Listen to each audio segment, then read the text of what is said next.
ये है स्टोरियस और आज हम बात करेंगे the law of human nature book के law number 10, beware the fragile ego, the law of envy. Envy क्या होती है? एनवी है जेलसी।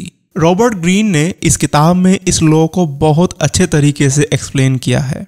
हम इंसान नेचुरली एक दूसरे से कंपेयर करते हैं। हम लगातार एक दूसरे की कंडीशंस, एक दूसरे के वेल्थ, दूसरों को मिलने वाले रेस्पेक्ट और अटेंशन के लेवल को मेजर करते हैं और जो हमारे पास है और जो उनके पास है उसके बीच कोई डिफरेंस देखते हैं।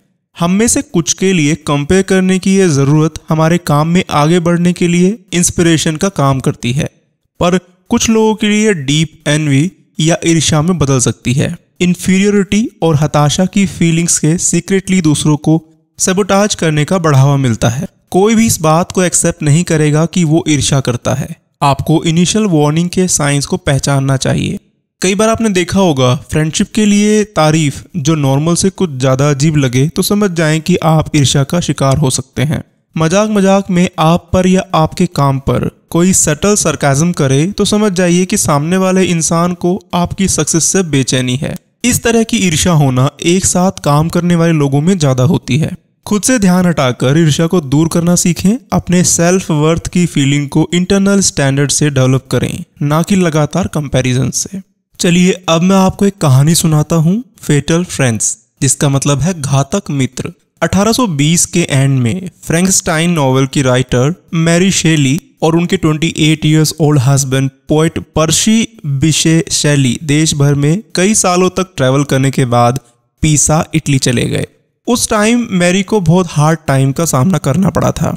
उनके 2 छोटे बच्चों की इटली में फीवर से डेथ हो गई थी। उन दोनों बच्चों में से उनके जो बेटे विलियम थे, मैरी उसके बहुत करीब थी, जिसकी वजह से वो बहुत डीप डिप्रेशन में चली गई थी। उन दोनों बच्चों के बाद मैरी ने एक बच्चे को और जन्म दिया जिसका नाम था पर्सी। वो लगातार उसकी हेल्थ के बारे में चिंता करती रहती थी। मैरी को अपने बच्चों की डेथ को लेकर एक गिल्ट था और एक डिसअपॉइंटमेंट था कि वो उन्हें नहीं बचा सकी। इतना ज़्यादा चिंता करने की वजह से मैरी और उसके हस्बैंड के बीच सब कुछ ठीक नहीं था। उनके बीच झगड़े होते रहते थे। मैरी का हस्बैंड अब दूसरी औरतों में दिलचस्पी लेने लगा था। मैरी को ऐसा लगता था कि पीसा में जब वो बस जाएंगे तो उन दोनों के बीच सब कुछ ठीक हो जाएगा और वो कुछ सीरियस राइटिंग कर सकते हैं। 1821 की शुरुआत में जेन और एडवर्ड विलियम्स नाम का एक यंग इंग्लिश कपल पीसा पहुंचा और सिटी में सबसे पहले वो शेलीज के घर पर ही रुके। वे पर्सी शेली के चचेरे भाई में से एक के करीबी दोस्त थे। वे लोग भी पीसा में रहने के बारे में सोच रहे थे। जेन और एडवर्ड शेली और मैरी से मिलकर बहुत खुश थे और थोड़े सरप्राइज भी थे कि वो इतने फेमस सेलिब्रिटी से मिल रहे हैं। मैरी को इस तरह के लोगों से मिलने की आदत थी। मैरी का पति शेली इतना फेमस था और पूरे यूरोप से लोग उनसे मिलने के लिए आते थे और इतना तो श्योर था कि जेन और एडवर्ड विलियम्स बाकी सभी मिलने वालों की तरह ही शेलीज के बारे में जानते होंगे। वे जानते होंगे कि मैरी के पूरे इंग्लैंड में 2 सबसे फेमस इंटेलिजेंट पेरेंट्स थे। उनकी माँ मैरी वॉल्स्टनक्राफ्ट शायद इतिहास की पहली ग्रेट फेमिनिस्ट राइटर थी जो अपनी बुक्स और क्रिटिकल लव अफेयर्स के लिए फेमस थी। मैरी को जन्म देते समय ही उसकी डेथ हो गई। मैरी के फादर विलियम गॉडविन जो एक फेमस राइटर और फिलोसोफर थे, उन्होंने कई रेडिकल आइडियाज का विरोध किया। यहाँ तक कि पर्सनल प्रॉपर्टी रखने के विचार का भी उन्होंने विरोध किया। जब मैरी बहुत छोटी बच्ची थी तब बहुत सारे राइटर्स मैरी को देखने के लिए उसके घर पर आते थे, क्योंकि वो भी अपनी माँ की तरह बहुत अट्रैक्टिव थी। अपनी माँ की तरह ही उसके रेड हेयर थे और वो अपनी उम्र से कहीं ज़्यादा वाइज और इमेजिनेटिव लगती थी। मैरी को लगता था कि जेन और एडवर्ड विलियम को पता होगा कि किस तरह से मैरी और पर्सी शेली का अफेयर रहा और कैसे उन्होंने शादी की। शेली एक बहुत बड़े खानदान से आते थे और अपने पिता की वजह से ही उन्होंने एक हैरियट नाम की एक सुंदर लड़की से शादी की थी, लेकिन मैरी के लिए उन्होंने हैरियट को छोड़ दिया। मैरी की स्टेप सिस्टर क्लेयर के साथ उन्होंने पूरी यूरोप की यात्रा की, एक साथ रहे और बहुत सारे स्कैम भी किए। अपनी राइटिंग के अलावा शेली इन कारनामों से भी फेमस थे।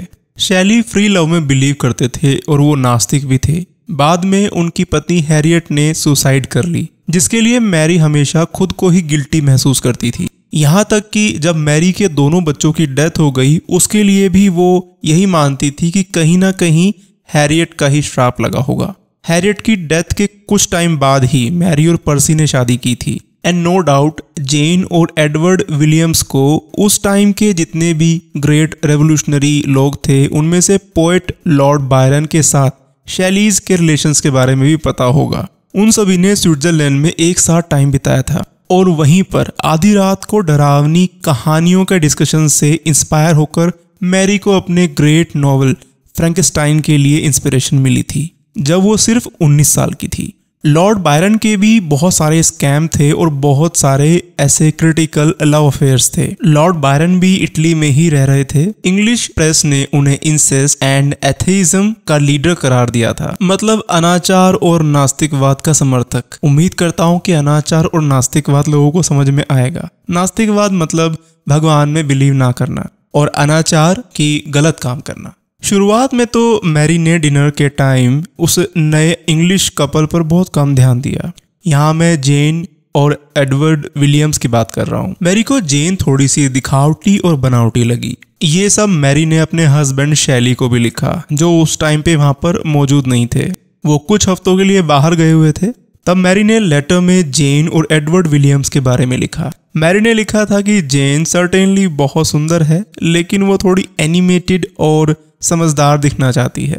उसकी बातचीत कुछ खास नहीं है, बहुत धीरे से और बहुत बोर करने वाली बातें करती है। मैरी को लगा जेन अच्छी तरह से पढ़ी लिखी भी नहीं है। उसे फ्लावर डेकोरेशन करना और पैडल गिटार बजाना और इंडियन सॉन्ग्स गाना जहां वो बचपन में रहती थी और सुंदर पॉज देने के अलावा और कुछ भी पसंद नहीं था। मैरी सोचती है कि वो इतनी बेसिक कैसे हो सकती है। मैरी ने नोटिस किया कि जेन बीच बीच में मैरी को कुछ अजीब सी घूरने वाली नज़र से देखती है और जैसे ही मैरी उसकी तरफ पलटती है वो तुरंत उसे अपनी मुस्कुराहट में छिपा लेती है।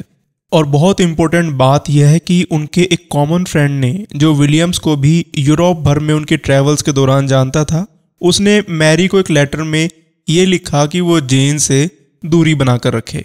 हालांकि एडवर्ड विलियम्स काफ़ी अट्रैक्टिव था। ऐसा लगता था कि वो शैली को पूछता है और उसकी तरह बनना चाहता है। उसकी भी राइटर बनने की एम्बिशंस थी। वो खुश था और सर्विस करने के लिए बहुत एक्साइटेड था। फिर एक दिन उसने मैरी को अपने और जेन के बीच के रोमांस की कहानी सुनाई जिससे मैरी बहुत इंप्रेस हुई। विलियम्स एक्चुअल में शादीशुदा नहीं थे। जेन क्लीवलैंड की मिडिल क्लास फैमिली से आती थी और उसने एक हायर पोस्ट पर इंग्लिश सोल्जर से शादी की थी, लेकिन बाद में उसे पता चला कि वो बहुत खराब इंसान है। जब वो हैंडसम एडवर्ड विलियम्स से मिली जो एक सोल्जर था और जेन की तरह ही इंडिया में रहता था, तो उसे तुरंत उससे प्यार हो गया। 1819 में हालांकि जेन अभी भी अपने पहले पति से ही मैरिड थी, फिर भी वो और एडवर्ड एक मैरिड कपल की तरह से ही ट्रैवल कर रहे थे। शैलीज की तरह वो भी स्विट्जरलैंड में ही रहते थे और रोमांच और अच्छे वेदर के लिए इटली आए थे। जेन भी अपने सेकंड चाइल्ड से प्रेग्नेंट थी जैसे कि मैरी फिर से प्रेग्नेंट थी। अनफॉर्चुनेटली ऐसा लग रहा था कि उन दोनों में बहुत सिमिलैरिटी है। इससे भी इम्पोर्टेंट बात यह थी कि मैरी को उनके लव रिलेशनशिप से डीप सिंपैथी थी कि उन्होंने एक दूसरे के लिए कितना त्याग किया था। फिर जेन का दूसरा बच्चा हुआ। अब दोनों औरतें एक तरह से माँ के रूप में एक बॉन्ड बना सकती थी क्योंकि उस फॉरेन लैंड पे बच्चों को पालने पोसने की जो कठिनाइयाँ होती हैं उसके बारे में बात करने वाला कोई भी नहीं था। मैरी के हस्बैंड शैली को इस बारे में बहुत कम परवाह थी। इसके अलावा शैलीज का कोई इंग्लिश फ्रेंड भी नहीं था क्योंकि इटली में इंग्लिश माइग्रेंट लोग प्लेग की तरह उनसे दूर रहते थे और लाइफ के इस फेज में डेली किसी का साथ होना एक राहत से बढ़कर होगा। मैरी जल्दी ही जेन की कंपनी पर डिपेंड हो गई और उसके मन में जेन के बारे में जो भी मिसअंडरस्टैंडिंग्स थी वो उन्हें भूल गई। ऐसा लग रहा था कि शैली भी कपल के साथ काफ़ी मिलनसार तरीके से पेश आ रहे थे। एडवर्ड किसी भी तरह से शैली की हेल्प करने की पेशकश में आगे रहता था। एडवर्ड को बोटिंग करना बहुत पसंद था और बोटिंग करने के अपने टैलेंट पर वो घमंड करता था। बोटिंग करना शैली का पैशन था। इस फैक्ट के बावजूद भी शैली ने कभी स्विमिंग नहीं सीखी थी। शायद एडवर्ड उसे बेस्ट बोट डिज़ाइन करने में हेल्प कर सकता था। जेन शैली के आसपास टाइम बिताने लगी और उसकी दिलचस्पी बढ़ने लगी। जेन मैरी से बहुत अलग थी। उसने कभी आर्गुमेंट नहीं की। उसने शैली की बस तारीफ की और उसकी हर बात को सपोर्ट किया। शैली के लिए वो बहुत खुशमिजाज थी और वो उसका टीचर हो सकता था। उसको पोइट्री सिखा सकता था, वो उसके लिए एक नई इंस्पिरेशन हो सकता था। शैली को ऐसा लग सकता था कि उसकी डिप्रेस्ड वाइफ उसके लिए अब कुछ नहीं कर सकती। उसने जेन के लिए एक गिटार खरीदा और उसे इंडियन सॉन्ग सुनना बहुत पसंद था, जिसे वो बहुत अच्छी तरह से गाती थी। जेन की आवाज़ बहुत अच्छी थी। शैली ने उसके रेस्पेक्ट में पोइट्री लिखी और धीरे धीरे उसकी तरफ अट्रैक्ट हो गए। मैरी यह सब देख रही थी। वो अपने हस्बैंड के पैटर्न को अच्छी तरह से जानती थी। शैली हमेशा एक ऐसी लेडी की तलाश में रहता था जो मैरी से बिल्कुल अलग हो और उसे इंस्पायर कर सके और उस रिलेशन की बोरियत को दूर कर सके। शैली की फर्स्ट वाइफ हैरियट जैन की तरह ही ब्यूटीफुल और सिंपल थी, इसलिए वो कहीं ज़्यादा कॉम्प्लिकेटेड मैरी के प्यार में पड़ गए। अब वो पैटर्न को दोहरा रहे थे क्योंकि अब सिंपल जेन के प्यार में पड़ना उनके लिए एक पैटर्न था। पर एक कॉम्पिटिटर के रूप में मैरी जेन को किस तरह से सीरियसली ले सकती थी? जेन तो बहुत सिंपल थी, शैली तो बस उसके लिए पोइट्री लिख रहे थे। एंड में तो वो वैसे ही दिखेगी जैसी वो थी और फिर शैली ऊब जाएंगे। मैरी को अपने हस्बैंड को खोने का डर नहीं था। 1822 में शैलीज कपल और विलियम्स कपल, जो अब अलग नहीं हो सकते थे, ने लेरिसी की बे की ओर देखते हुए कोस्टल लाइन में नॉर्थ की ओर एक घर में एक साथ रहने का फैसला किया। मैरी को उस जगह से स्टार्टिंग से ही नफरत थी। वो अपने हस्बैंड से बार बार कहती रही कि कहीं और जाकर रहते हैं, क्योंकि यह जगह बहुत अलग थलग थी। जरूरत की चीजें ढूंढना भी आसान नहीं था और आसपास के जो फार्मर्स थे वो बहुत क्रूअल और अनफ्रेंडली थे। मैरी ने यही बताया कि दोनों कपल्स को सर्वेंट्स पर ही डिपेंड रहना होगा। मैरी के अलावा किसी को भी घर चलाने में कोई इंटरेस्ट नहीं था, खासकर जेन को तो बिल्कुल भी नहीं, जो काफी लेजी प्रूव हुई थी। लेकिन सबसे बुरी बात यह थी कि मैरी को उस जगह के बारे में डेंजरस प्री अजम्पशंस था। उसे अपने 3 साल के बच्चे पर्सी के फॉर्चून को लेकर बहुत डर था। मैरी जानती थी कि अपने बिहेवियर से सभी को परेशान कर रही है, लेकिन वो अपनी एंजाइटी को शांत करना नहीं जानती थी। शैली ने जेन के साथ ज्यादा से ज्यादा टाइम बिताकर अपना रिएक्शन दिखाया। विला में कई महीनों के बाद जब मैरी का मिसकैरेज हो गया तो उसकी हालत बहुत खराब हो गई। शैली ने कई हफ्तों तक उसकी देखभाल की, फिर वो ठीक हो गई। लेकिन जल्दी ही शैली एक दूसरी प्लानिंग में लग गया, जिससे मैरी फिर से डर गई। शैली और एडवर्ड ने एक नाव डिजाइन की थी जो देखने में सुंदर थी।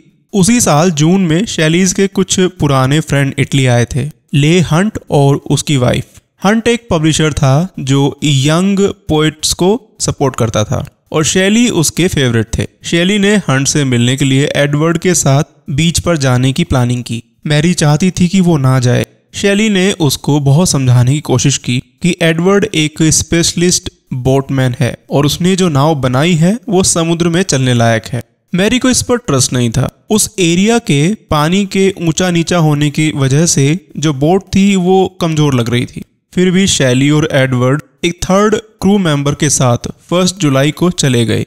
8 जुलाई को जब वे अपने घर की ओर ट्रैवल करने के लिए निकले तो वे इसी एरिया में लोकल टोर्नेडो में फंस गए। एक्चुअली वो नाव बहुत खराब तरीके से डिजाइन की गई थी, वो डूब गई और कुछ दिनों के बाद तीनों की लाशें मिली। मैरी तुरंत ही रिग्रेट और गिल्ट के बोझ से भर गई। उसने अपने हस्बैंड को बहुत याद किया।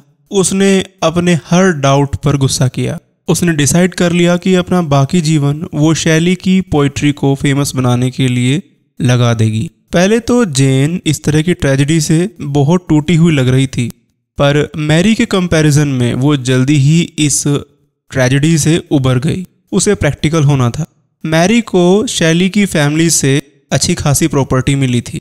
जेन के पास कुछ भी नहीं था। उसने डिसाइड किया कि वो लंदन लौट जाएगी और किसी तरह से अपने दोनों बच्चों को पालने का रास्ता ढूंढेगी। मैरी को उसकी इस कंडीशन से सिंपैथी हुई। उसने उसे इंग्लैंड में अपने इम्पोर्टेंट कॉन्टैक्ट्स की एक लिस्ट दी, जिसमें शैली का उसकी यंग एज का सबसे अच्छा फ्रेंड थॉमस हॉग, एक लॉयर, भी शामिल था। हॉग के साथ एक दिलचस्प बात थी कि उसे हमेशा शैली के सबसे करीबी लोगों से प्यार हो जाता था।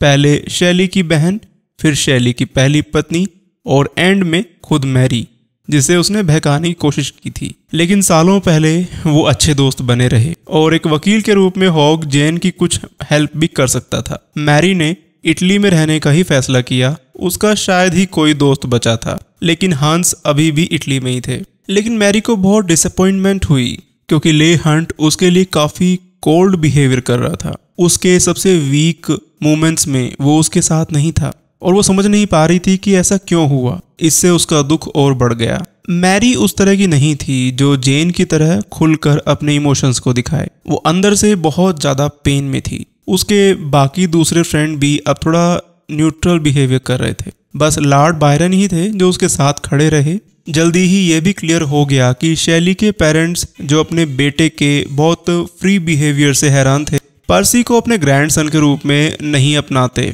मैरी ने सोचा कि अब बेटे को पालने के लिए उसके पास पैसे भी नहीं होंगे, तो एक तरीका है कि वो लंदन लौट जाए। शायद शैली की फैमिली अगर देखे कि किस तरह से मैरी एक डेडिकेटेड मदर है तो वे अपना मन बदल सकते हैं। उसने एडवाइस के लिए जेन और हॉग को लेटर लिखा। जेन और हॉग अब बहुत अच्छे दोस्त बन चुके थे। हॉग ने मैरी को लिखा कि उसे इंग्लैंड लौटने से पहले थोड़ा वेट करना चाहिए। उनका लेटर बहुत ठंडा था। मैरी को एक और झटका लगा कि किस तरह से हॉग ने भी उसके साथ में एक कोल्ड बिहेवियर किया है, पर एक्चुअल में ये जेन का रिएक्शन था। उसने ही हॉग को बोला था कि इस तरह से मैरी को लिखो। जेन और हॉग दोनों ने ही बोला कि पर्सी को छोड़ दो और इंग्लैंड मत आओ। इस तरह की एडवाइस उन्होंने मैरी को दी। जेन ने मैरी को बोला कि मैरी का लंदन में कोई वेलकम नहीं किया जाएगा। शैली फैमिली उसके लिए और ज़्यादा अगेंस्ट हो जाएगी। जेन और मैरी के हस्बैंड के मरने के बाद जब दोनों इटली में थी तो दोनों की अच्छी फ्रेंडशिप हो गई थी। मैरी ने जेन की हर गलती के लिए उसे माफ़ कर दिया था। जेन की दोस्ती खोना उसके लिए डेथ का एक्सपीरियंस करने जैसा था। पर अब मैरी ने डिसाइड किया कि वो अपने बेटे के साथ लंदन लौटेगी और जेन के साथ फ्रेंडशिप फिर से शुरू करेगी। अगस्त 1823 में मैरी लंदन लौटी और उन्हें पता चला कि वो काफ़ी फेमस हो गई हैं। फ्रैंकस्टाइन को एक नाटक में बदल दिया गया था जिसने बुक में डरावने फैक्ट्स पर जोर दिया था। उसका नोवेल काफ़ी सेंसेशनल था। स्टोरी और नाम फ्रैंकस्टाइन अब फेमस हो चुका था। मैरी के फादर जो एक बुक सेलर और पब्लिशर बन गए थे, फ्रैंकस्टाइन का एक नया वर्जन लेकर आए जिसमें मैरी को क्लियरली राइटर के रूप में पहचाना गया। फर्स्ट वर्जन को अनोनिमस के रूप में पब्लिश किया गया था, मतलब कि उसमें किसी लेखक का नाम नहीं दिया गया था। मैरी, उसके फादर और जेन उस नाटक का वर्जन देखने गए। उन सबको ये क्लियर हो गया था कि मैरी जनता के लिए कितनी अट्रैक्टिव चीज़ बन गई है।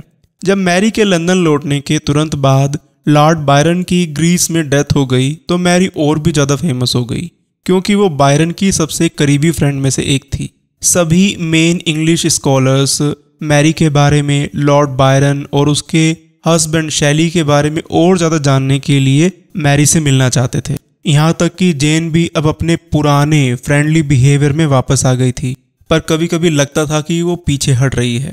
अपनी पॉपुलैरिटी के बावजूद भी मैरी नाखुश थी।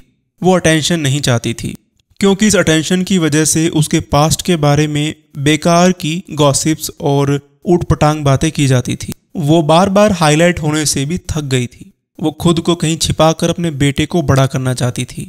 उसने डिसाइड किया कि वो लंदन के दूर के एरिया में जहाँ जेन रह रही थी उसके पास जाकर रहेगी। वहाँ पर्सी जेन के बच्चों के साथ फिर से मिल जाएगा। वे एक दूसरे के लिए जी सकते थे और अपनी मेमोरी शेयर कर सकते थे। मैरी ने सोचा कि जेन उसकी देखभाल करेगी और हर कोशिश करेगी जिससे कि मैरी खुश रहे। 1824 की समर में जेन और मैरी की बहुत मुलाकातें हुई।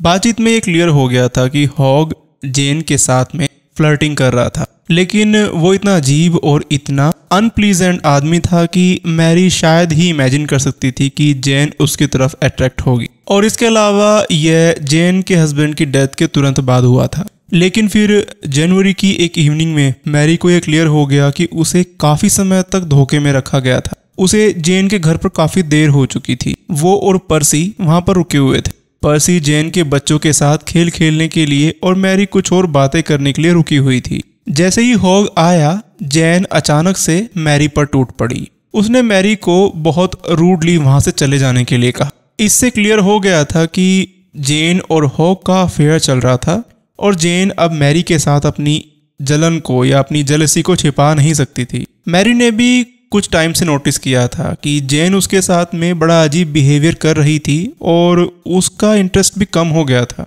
अब उसे समझ में आ गया था कि वो अब दोस्त नहीं है।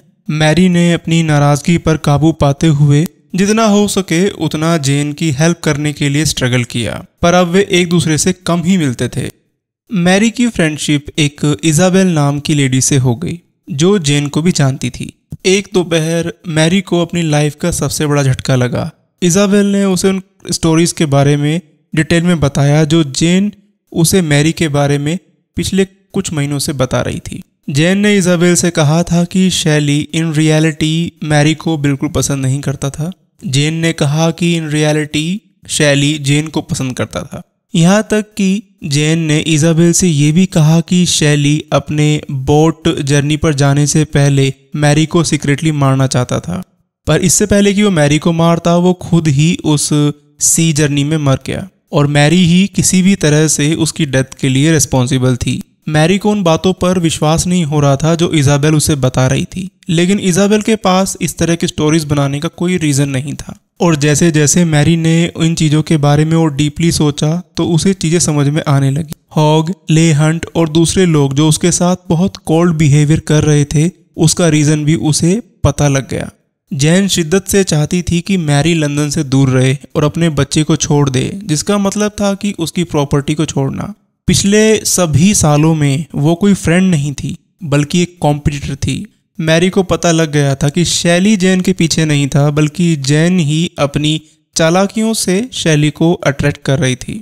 जैन ने ही मैरी और शैली के बारे में बहुत बेकार कहानियां बनाई और दूसरों को भी उन पर विश्वास करने के लिए मजबूर किया। मैरी ने अपने एक आर्टिकल में लिखा भी, my friend has proven to be a liar and a traitor, मतलब कि मेरा दोस्त एक झूठा और विश्वासघाती साबित हुआ है। मैरी ने खुद को बेवकूफ़ बताया कि इतने महीनों से वो ये नहीं जान सकी कि जैन उसके साथ क्या कर रही है। जब मैरी ने जैन से जानना चाहा कि उसने इस तरह की कहानियां क्यों बनाई तो जैन फूट फूट कर रोने लगी और उसने एक सीन क्रिएट करने की कोशिश की। वो ये जानना चाहती थी कि इस तरह की स्टोरीज मैरी को किसने बताई। फिर उसने मैरी को ब्लेम करना शुरू कर दिया, पर अब मैरी के लिए मानो इस तरह से था कि वो एक ड्रीम से जाग गई हो। जैसे जैसे मैरी अपने नॉवेल्स और शैली की पोइट्री के पब्लिशन से ज़्यादा फेमस होती गई वैसे वैसे ही वो ग्रेट राइटर्स और पॉलिटिशियंस के साथ घुल मिल गई और धीरे धीरे जेन के कॉन्टैक्ट से निकल गई। वो उस पर फिर कभी भरोसा नहीं कर सकी, जैसा कि उसने अपने कई सालों के बाद एक लेख में लिखा था, life is not ill till we wish to forget. Jane first inspired me with that miserable feeling staining past years as she did, taking sweetness from memory and giving it instead a serpent's tooth। जिसका मतलब है जब तक हम भूलना नहीं चाहते तब तक हमारी लाइफ बीमार नहीं है। जेन ने सबसे पहले मुझे उस मिजरेबल इमोशन से इंस्पायर किया, पिछले सालों को धुंधला कर दिया जैसा कि उसने किया था। मेमोरीज से स्वीटनेस लेना और उसके बदले में एक सांप की तरह जहर देना। तो चलिए बात करते हैं उन ट्रिगर पॉइंट्स के बारे में जो इस स्टोरी में हमें अलग अलग जगहों पर नजर आते हैं। आइए हम एनवी या ईर्ष्या के कारण मन में होने वाले कई चेंजेस को देखें, जैसा कि हम जेन विलियम्स के एग्जाम्पल के रूप में क्लियरली देख सकते हैं।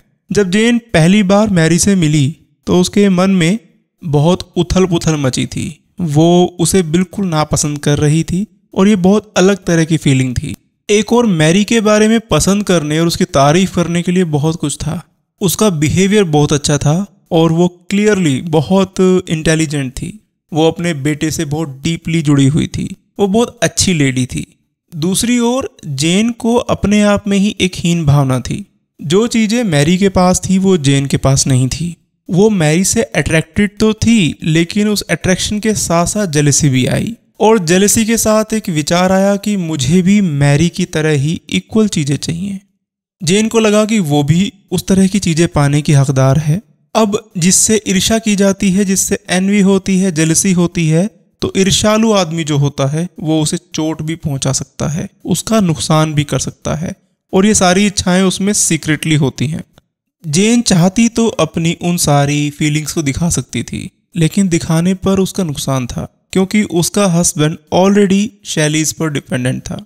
अगर वो मैरी के लिए एनिमिटी वाला कोई बिहेवियर रखती तो वो सब खतरे में पड़ जाता। और जैसा कि आपको पता ही है, मोस्टली लोग इस बारे में बात नहीं करते। वो कभी नहीं कहेंगे कि वो जेलसी रखते हैं, क्योंकि इस बात को एक्सेप्ट करना ही अपने आप को नीचा दिखाना माना जाता है। तभी जैन ने धीरे धीरे मैरी के जितने भी शुभचिंतक थे, उसके फ्रेंड थे, उनको अलग अलग तरह की कहानियां सुनाकर उससे अलग करना शुरू किया। इजाबेल ने पहले क्यों नहीं बताई मैरी को सब कहानियां? क्योंकि इजाबेल को भी शायद वैसा ही लगता होगा जैसा जैन ने उसे बताया। लेकिन जब इजाबेल की दोस्ती मैरी से हो गई, तब इजाबेल ने जाना कि मैरी बिल्कुल उलट है जैसा जैन ने बताया था। हमारी रियल लाइफ में भी बहुत सारे लोग ऐसे हैं जो एक दोस्ती का मुखौटा ओढ़कर पीठ पीछे हमारे बारे में बहुत सारी प्लानिंग एंड प्लॉटिंग करते हैं। ऐसे लोग सबसे पहले तो हमारी निजी जिंदगी से कुछ ऐसी चीजें ढूंढते हैं जो उनके काम की हों। जैसे मैरी की लाइफ में उसके बच्चों की डेथ, उसके हस्बैंड का वो एकदम न्यूट्रल बिहेवियर, या उनका सेंसेशनल पास्ट। जैन ने वही सब वीकनेसेस को इकट्ठा किया और कहानियां बनाकर दूसरों को सुनाई और उसे अपने फायदे के लिए यूज किया। और मैरी को लगता रहा कि जैन उसकी बहुत अच्छी फ्रेंड है। तो ऐसे ही आप भी अपने आसपास देखिए, कहीं आप भी तो इस तरह के धोखे का शिकार तो नहीं हो रहे हैं। कई बार हम अपनी निजी जानकारियां बहुत सारे लोगों के साथ शेयर कर देते हैं जिसकी हमें जरूरत भी नहीं होती। दुनिया में मैक्सिमम लोग सिर्फ अपने बारे में सोचते हैं, उन्हें इस बात की कोई चिंता नहीं होती कि आपकी लाइफ में क्या चल रहा है। तो चलिए बात करते हैं एनवियर टाइप्स। ईर्ष्यालु लोग कितने तरह के होते हैं? तो ईर्ष्यालु लोग मोस्टली 5 टाइप्स के होते हैं। तो फर्स्ट है द लेवलर। तो लेवलर में आता है जब आप इन तरह के लोगों से पहली बार मिलते हैं तो लेवलर काफ़ी एंटरटेनिंग होते हैं और आपको इंटरेस्टिंग लग सकते हैं। इनमें ह्यूमर के साथ ईविल फीलिंग होती है। ये पावरफुल लोगों को नीचा दिखाने और दिखावटी लोगों की हवा निकालने में अच्छे होते हैं। लेवलर्स किसी के लिए कोई जेन्युइन सिंपैथी नहीं रखते हैं और खुले दिल से ये किसी की क्वालिटीज की भी प्रेज नहीं कर सकते, सिवाय उन लोगों के जो मर चुके हैं। ये काफी इगोइस्टिक होते हैं। सेकंड है द सेल्फ एंटाइटल्ड स्लैकर। आज दुनिया में बहुत से लोग सक्सेस और लाइफ में अच्छी चीजें पाने के हकदार हैं, लेकिन वे आमतौर पर समझते हैं कि इसके लिए सैक्रिफाइस और हार्ड वर्क की जरूरत होगी। हालांकि कुछ लोग ऐसे हैं कि जिनको लगता है कि बिना कुछ किए ही वो इस दुनिया में इसलिए आए हैं क्योंकि उनको अटेंशन चाहिए, उनको बहुत सारे प्राइज मिलने चाहिए और नेचुरली ये उनका राइट है। जहां आप काम करते हैं उस माहौल में इस तरह के लोगों से कुछ ज़्यादा ही सावधान रहें। ये लोग काम को पूरा करने की जगह अट्रैक्शन और पॉलिटिक्स की वजह से अपनी पोजीशन को बनाए रखना पसंद करते हैं। थर्ड टाइप के एनवियर हैं the status friend. Social animal होने के नाते हम ह्यूमन किसी भी ग्रुप में अपनी रैंक और पोजीशन के लिए बहुत सेंसिटिव होते हैं। आप ऐसे डेविल्स को उन क्वेश्चन से नोटिस करेंगे जो वे पूछते हैं कि आप कितना पैसा कमाते हैं, क्या आपके पास अपना घर है, क्या आप बिजनेस क्लास में फ्लाइट लेते हैं, और भी बहुत सारी छोटी छोटी चीज़ें जिनको वे पॉइंट करते हैं और आपका कंपैरिजन करते हैं जिससे वे आपको नीचा दिखा सकते हैं। फोर्थ टाइप आता है द अटैचर। पावर के किसी भी कोर्ट जैसे माहौल में आपको नेसेसरली ऐसे लोग मिलेंगे जो सक्सेस या पावरफुल लोगों की ओर अट्रैक्ट होते हैं। इनका अट्रैक्शन उनकी तारीफ करने के लिए नहीं होता, बल्कि सीक्रेटली वो उनसे जेलसी करते हैं। ये लोग खुद को उनका फ्रेंड या हेल्पर के रूप में अटैच करने का कोई तरीका ढूंढते हैं। सभी तरह के एनवियर या ईर्ष्यालु लोगों में एक स्पेशलिटी होती है कि इन लोगों में अपने गोल्स के लिए कोई क्लैरिटी नहीं होती। फिफ्थ टाइप है द इनसिक्योर मास्टर। कुछ लोगों के लिए हाई पोस्ट पर पहुंचना उनकी सेल्फ ओपिनियन को वैलिडेट करता है और उनके सेल्फ रेस्पेक्ट को बढ़ाता है। लेकिन कुछ ऐसे भी हैं जो ज़्यादा ही एंग्शियस रहते हैं। हाई पोस्ट पर रहने से उनकी इनसिक्योरिटीज बढ़ जाती हैं जिन्हें वे छुपाने में बहुत केयरफुल होते हैं। इनसिक्योरिटी और एनवी के साइंस के लिए अपने से ऊपर के लोगों पर वो ध्यान देते हैं। ऐसे लोगों को अपने आसपास काम कर रहे लोगों से बहुत इनसिक्योरिटी होती है और जब भी उन्हें ऐसा लगता है कि उनके अंडर कोई अच्छा परफॉर्म कर रहा है तो वो उसे नौकरी से निकाल भी सकते हैं। इनसिक्योर मास्टर जैसे लोगों का ये ट्रैक रिकॉर्ड होता है। चलिए बात करते हैं कि एनवी ट्रिगर कैसे होती है। अगर आपकी लाइफ में कोई भी ग्रोथ होती है, फाइनेंशियली हो या पर्सनली हो या किसी भी लेवल पर हो, तब आपके फ्रेंड्स के साथ में और आपके कलीग के साथ में जिस तरह से आपके रिश्ते बदलते हैं वही एनवी ट्रिगर होता है। ऐसी कंडीशन में आपको एक तरीका अपनाना चाहिए कि आप मजाक के तौर पर अपनी ही बुराई कर दें, बहुत ज्यादा खुशी जाहिर ना करें। इससे कई बार क्या होता है कि आप तो खुश हैं लेकिन सामने वाला आपकी सक्सेस से परेशान हो जाता है। अब आगे की समरी में हम आपको बताते हैं कि किस तरह से एनवियर होने से बचा जाए। पहला पॉइंट है अपना अटेंशन, अपनी लाइफ की गुडनेस पर फोकस करें। हम दूसरों की लाइफ से जलना शुरू करते हैं क्योंकि हम अपनी लाइफ को हल्के में लेना शुरू कर देते हैं। आपकी लाइफ में आपको जो भी कुछ मिला है उसके लिए आप ग्रेटिट्यूड फील करें। आपको अपनी लाइफ की ब्लेसिंग्स पर ज्यादा फोकस करना है जिससे कि आपका दूसरों पर ज्यादा ध्यान ना जाए। सेकंड पॉइंट है कि आपको अपने आप को ये बार बार याद दिलाना है कि आपके पास जो है बहुत सारी जनसंख्या ऐसी है जिसके पास वो नहीं है। अपने आप का कंपैरिजन, अपनी लाइफ का कंपैरिजन दूसरों से करना बिल्कुल बंद कर दें। तीसरा पॉइंट है ऐसे लोगों से बचें जो हैबिचुअल गलत चीजों को इंपॉर्टेंस देते हैं। अगर आप अपना सारा टाइम ऐसे लोगों के साथ बिताते हैं जो ट्रेंडी फैशन का कंपेयर करते हैं तो आप ट्रेंडी फैशन की इच्छा करने लगेंगे। अगर आप अपना सारा टाइम ऐसे लोगों के साथ बिताते हैं जो सिर्फ पैसे की बात करते हैं, सैलरी की बात करते हैं, नई कारों की बात करते हैं या अपनी इनक्रेडिबल हॉलीडेज के बारे में बात करते हैं, तो नेचुरली आप भी अपनी प्रॉपर्टी की कंपैरिजन उनके साथ करने लगेंगे और अननेसेसरली आप उस जाल में फंस जाएंगे। इन सब चीजों को पाना कोई बुरी बात नहीं है लेकिन उसके लिए आप मेहनत करें, ग्रेटिट्यूड दिखाएं, ऐसे लोगों के साथ रहें कि जो थैंकफुल हो आपके लिए। अपना मैक्सिमम टाइम आप स्टडी में लगाएं, रीडिंग में लगाएं या जिस तरह से हम बुक समरी शेयर करते हैं आप इस तरह के एजुकेशनल कंटेंट को भी सुनने में अपना टाइम लगा सकते हैं। अगला पॉइंट है कि आप एडवर्टाइजमेंट इंडस्ट्री को समझें।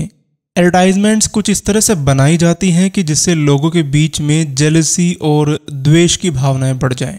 वो चीजों को इतना बड़ा चढ़ाकर दिखाते हैं कि लोगों में उन्हें खरीदने की एक होड़ लग जाती है।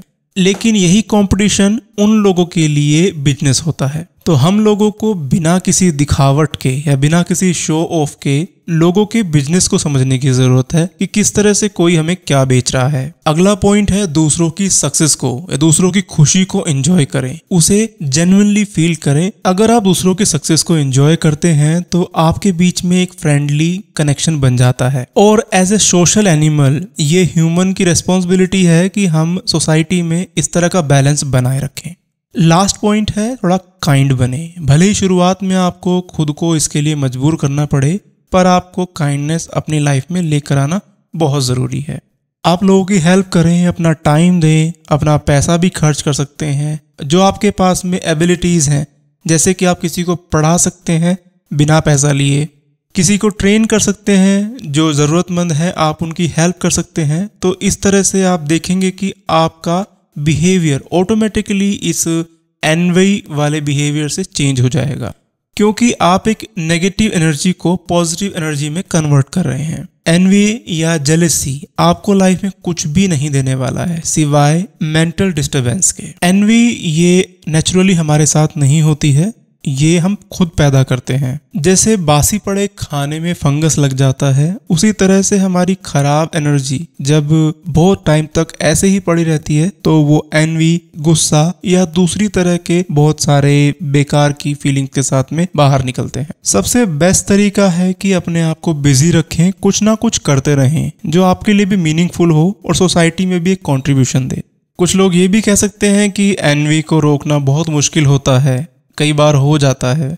हाँ, मानते हैं कि मुश्किल है लेकिन इम्पॉसिबल नहीं है। अगर आप कोशिश करेंगे तो आप इस चीज को रोक सकते हैं। तो यहाँ पर the law of human nature book का 10th लॉ कंप्लीट होता है। बुक समरी के बाकी पार्ट्स को सुनने के लिए आप डिस्क्रिप्शन बॉक्स में दिए गए तीनों समरीज के लिंक को क्लिक करके आप उन पार्ट्स को सुन सकते हैं। आपको बुक समरीज कैसी लग रही हैं आप कमेंट सेक्शन में ज़रूर लिखें। चाहे तो आप डिस्क्रिप्शन बॉक्स में दी हुई ईमेल आईडी पर भी हमें लिख सकते हैं। आपके सजेशंस, आपके आइडियाज़ और आप जो बुक सजेस्ट करेंगे उनकी समरीज इन फ्यूचर हम ज़रूर लाएंगे। अभी तक आपने स्टोरीज को सब्सक्राइब ना किया हो तो प्लीज़ कर लें और बेल आइकन को प्रेस करना ना भूलें अभी के लिए लेता हूँ आपसे विदा, फिर मिलता हूँ एक नई बुक समरी के साथ। तब तक के लिए नमस्कार।